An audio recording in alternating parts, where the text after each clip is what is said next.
Callowed height, a car parked a few minutes longer than permitted, or children using colorful chalk on the sidewalk. Some neighbors grumbled about her, while others tried to ignore her. In her mind, she was the guardian of the neighborhood. Aaron believed she had free reign over every corner of her community. Even though she wasn't on the homeowners association board, she never missed a chance to police every minor rule. She carried a little notepad around, scribbling down infractions she thought she saw. Grass slightly over the. The community was generally quiet, a place families chose for its well-maintained playgrounds, tidy yards, and safe streets. Among those families was a sergeant who had recently moved in with his wife and 10-year-old son. People who encountered him described him as calm, polite, and focused, traits he had honed during his military career. He never flaunted his rank or made a show of authority.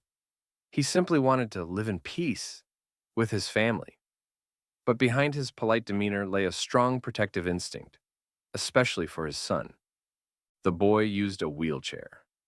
He had been born with a condition that limited his mobility, but he refused to let that dampen his spirit. He played with the neighborhood kids, often joining them for small games on the sidewalk. Though he couldn't run and jump like everyone else, he found ways to enjoy himself. His favorite activity by far was swimming. In the water, the wheelchair became irrelevant. He could float, move freely with minimal support, and forget about his physical limitations. He loved heading to the community pool with his father, who always made sure he was safe and supervised. Karen first noticed the boy shortly after the family moved in. She watched from a distance as he wheeled himself around the neighborhood, always smiling, always polite. At first, she simply made a note in her notepad about unattended minors, convinced that any child on the street needed adult oversight at every second. But the father was rarely far away. He carefully kept track of his son's location, using the boy's independence to help him build confidence. Karen didn't like it. She believed kids should be under strict watch, following her own definition of rules. Yet she had no direct reason to confront them. So she waited. In time, the Homeowners Association introduced new guidelines about pool usage. Children under a certain age needed an adult present, and flotation devices had to be approved by the HOA. Karen latched onto these new rules like a hungry predator. She spied an opportunity to assert herself. She read and reread the guidelines, twisting them to fit her belief that the community pool should only be used by people she deemed acceptable. She disliked seeing the boy in the water with a special vest, certain that it violated some unwritten standard she carried around in her head. On a bright afternoon, the father brought his son to the pool for their usual swim. It was warm and sunny, perfect weather to enjoy the water. The boy seemed especially excited, chatting about how he was getting faster at paddling around. He wore a life vest that provided extra buoyancy, giving him greater independence. His father stood by, always within arm's reach, but willing to let his son enjoy as much freedom as possible. Karen arrived a few minutes later, wearing oversized sunglasses and carrying a clipboard, a new prop to make her look official. She marched directly to a lounge chair that offered a clear view of the water. Within seconds, she spotted the boy and narrowed her eyes. The father noticed her glare, but paid no attention initially. Karen, however, never overlooked what she considered a transgression. She rose from her seat and marched toward them, determination etched on her face. She cleared her throat loudly as though summoning everyone's attention. "Excuse me," she said, tapping the father on the arm. He turned, politely inquisitive. "Is that device authorized?" She pointed at the vest the boy wore. "I'm quite sure the pool rules prohibit unapproved flotation equipment."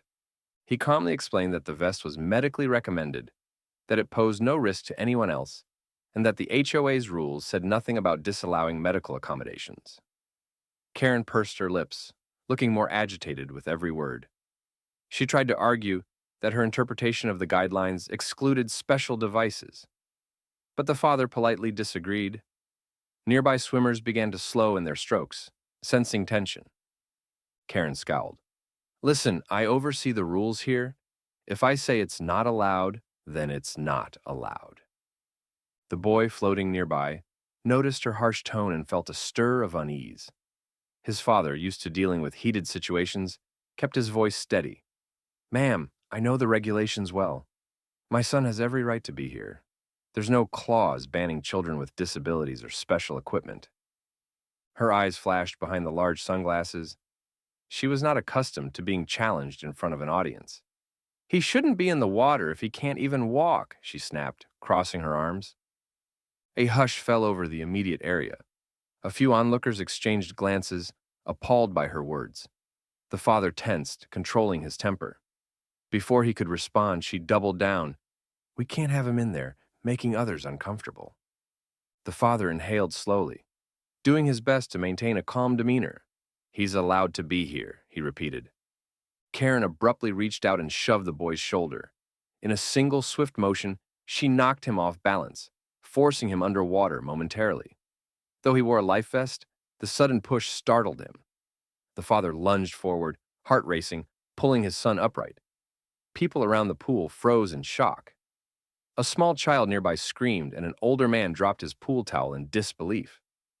The boy coughed, water streaming down his face as he clung to his vest.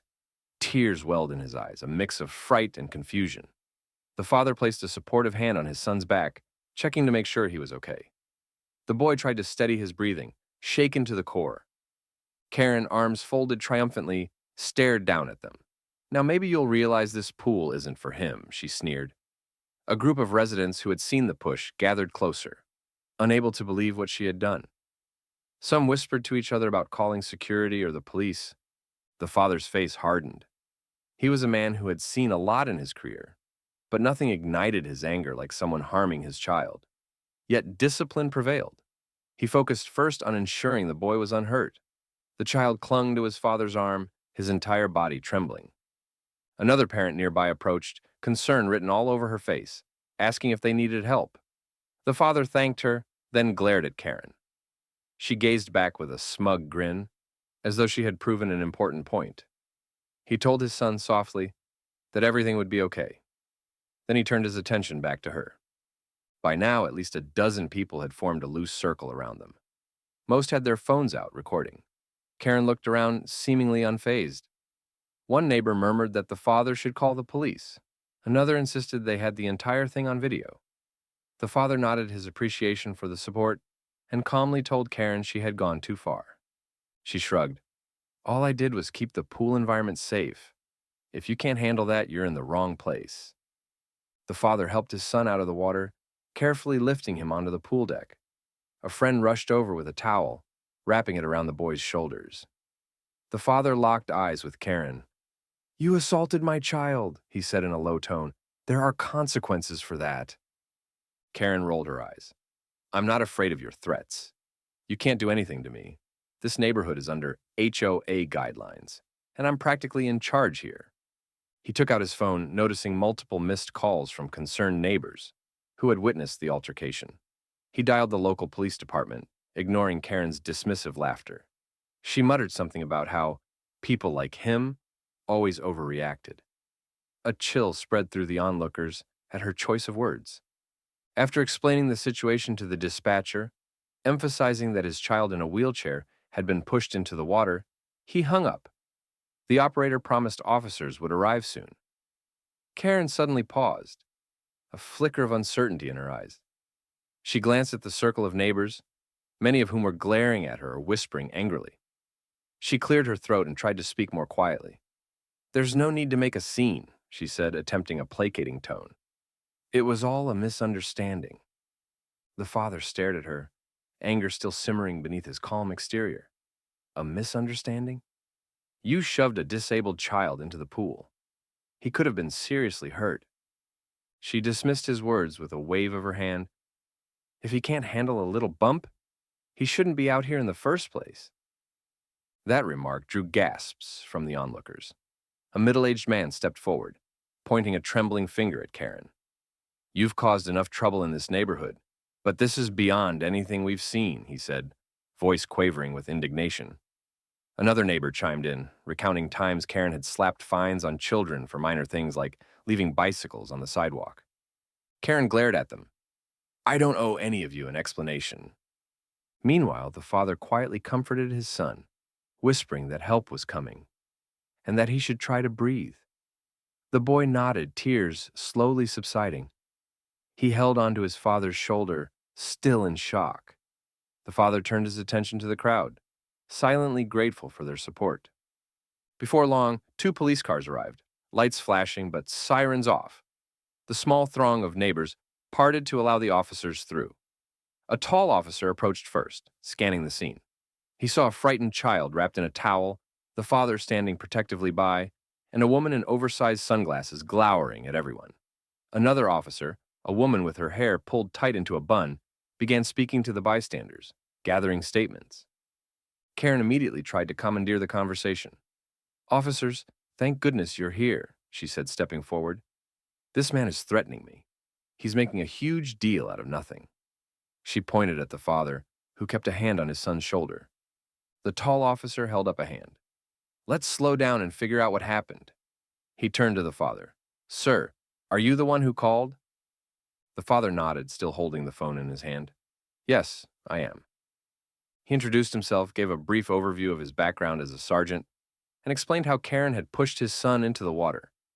The officer squatted down to address the boy softly, asking if he was hurt. The child said he was just scared, not physically injured.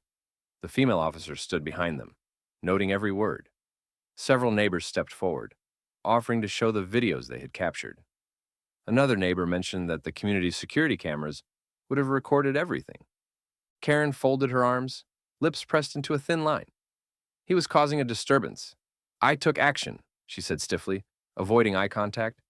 "If anything, I was the one who got attacked. Look how hostile everyone is." The tall officer tilted his head. "We'll have to see what the cameras say," he replied calmly. "But from what I'm hearing, there was no reason to shove him, especially since he's in a wheelchair." Karen scoffed. "Wheelchair or not, he shouldn't have been in the pool if he can't handle the water." The father clenched his jaw at that, forcing himself to remain composed. The boy's eyes welled up again at her words, but he stayed quiet, determined not to show too much fear. Another neighbor stepped forward with his phone. "Officer, I have the entire thing right here," he said, pressing play. The officer watched the footage intently. Even without audio, it was clear that Karen approached the father and son, gestured aggressively, and then pushed the child without warning. Karen's jaw dropped slightly when she realized how damning the video was. The female officer, noticing her reaction, calmly asked, "Ma'am, do you have anything else to say about what we're seeing?" Karen stammered. He was in my way. I was trying to, well, the community doesn't allow certain devices." She paused, realizing she had no solid argument. Her face grew flushed. The officers exchanged a knowing glance. The tall officer turned to the father, stepping aside so they could speak more privately. He asked if the father wished to press charges. The father hesitated, looking at his son. The child gave a small nod, as if to say he wanted Karen held accountable. The father turned back to the officer. "Yes, I do," he said, voice steady. "She assaulted my son. He's disabled. She put him at risk." Karen bristled when she heard the word press charges. She drew herself up. "You can't arrest me for something like this. This is a community issue. I'm part of the HOA. This is all just a misunderstanding."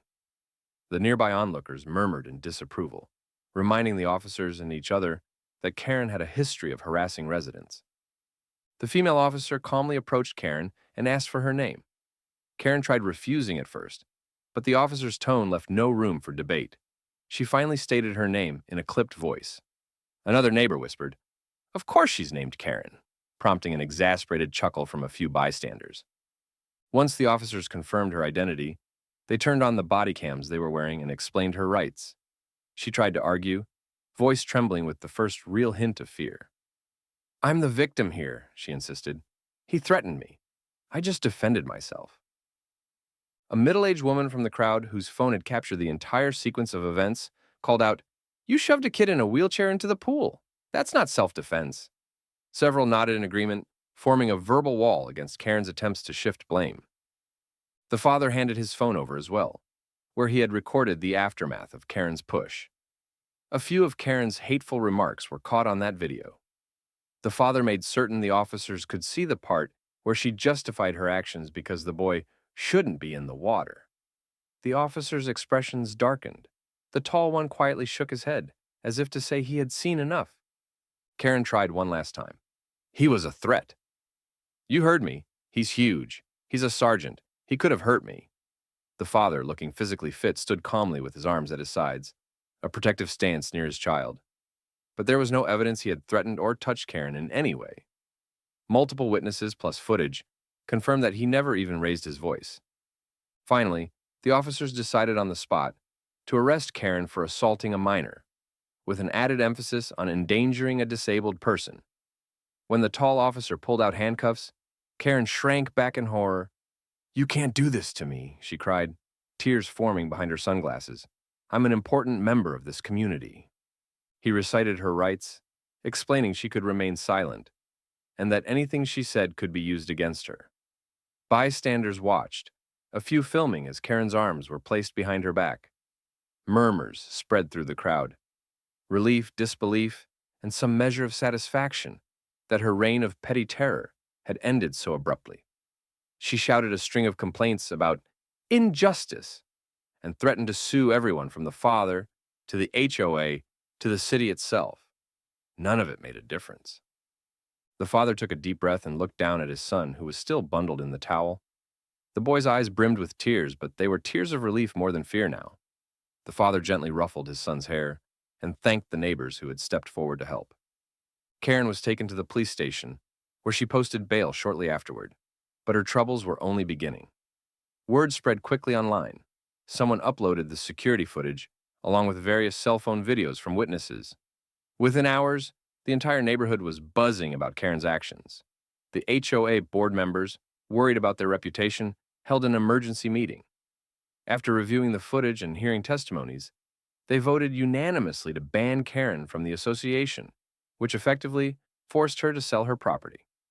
She had once been the self-appointed overseer, but now she was an outcast. Before the father could even process that development, he received an official-looking letter. Karen had filed a lawsuit against him, claiming emotional distress and defamation. She alleged he had orchestrated an attack on her reputation, leading to her arrest and humiliation. He shook his head in disbelief. She had assaulted his child, been caught on camera, and yet was attempting to blame him. He contacted a lawyer who almost laughed when presented with the evidence. They calmly prepared for trial, gathering the videos and statements. The father felt a twinge of annoyance, wishing he could focus on helping his son move past this traumatic event rather than dealing with Karen's baseless litigation. The son had nightmares for a few nights, waking up terrified by the memory of being shoved into the water. But the father reassured him that justice would prevail. Meanwhile, neighbors posted supportive messages in the community forum. Some wrote about their own experiences with Karen, how she had bullied them or fined them. Others offered help, cooking meals for the family or offering to watch the boy while the father dealt with legal matters. Despite the father's initial reluctance to draw attention, he was grateful for the show of support. It reminded him there were more good people in the neighborhood than meddling ones. When the court date arrived, Karen appeared without her usual swagger. She wore modest clothing, lacking the sharp, authoritarian style she used to parade around in.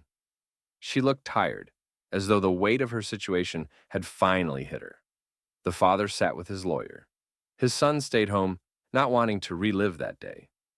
But witnesses and video evidence were more than enough to tell the story. Karen's lawyer made a few weak attempts to paint the father as intimidating, suggesting that she felt pressured to defend herself. However, the judge watched the footage of Karen physically pushing the boy and read transcripts of her remarks. The father's lawyer presented evidence that the boy's vest was allowed, referencing the HOA's official guidelines. The judge's expression hardened. In a swift ruling, the judge dismissed Karen's suit entirely. Furthermore, the judge ordered Karen to pay damages for assaulting the child and subjected her to additional fines related to the boy's emotional distress. Karen's lawyer tried to protest, but the judge cut off any further argument, citing the clarity of the video proof. Karen left the courtroom abruptly, eyes downcast. It was over. In the aftermath, the father and son settled back into daily life. The boy received counseling to help process the trauma, and the father thanked each neighbor who had come forward. The neighborhood adjusted to life without Karen's watchful glare. The HOA board installed new signage around the pool, emphasizing inclusivity and reminding everyone that harassment of any resident was grounds for immediate action. A few curious neighbors asked how the family was coping. The father would smile, saying his son was doing much better, especially after seeing that someone who hurt him didn't just get away with it. His only regret was that the boy had to experience such a cruel act.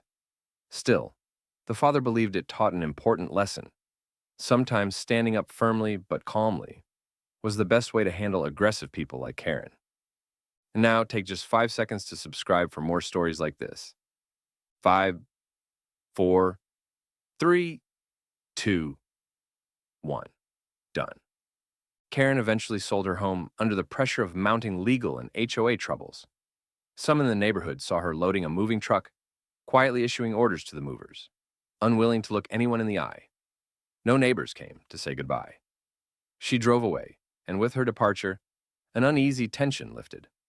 The father and his son went back to the pool, and this time greeted by friendly waves and words of encouragement.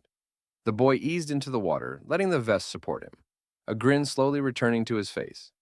He swam a few laps, feeling the confidence of knowing he had the neighborhood on his side. His father stood by the pool's edge, arms folded, proud and watchful. A few neighbors even clapped when the boy managed a small, triumphant maneuver in the shallow end. The father lifted his gaze to the late afternoon sun, breathing in the warm air. Peace had returned, and while nothing could erase the memory of Karen's assault, the result reminded everyone that justice was real, even within the walls of a seemingly rigid homeowners association. Life in the neighborhood returned to normal, or perhaps even improved.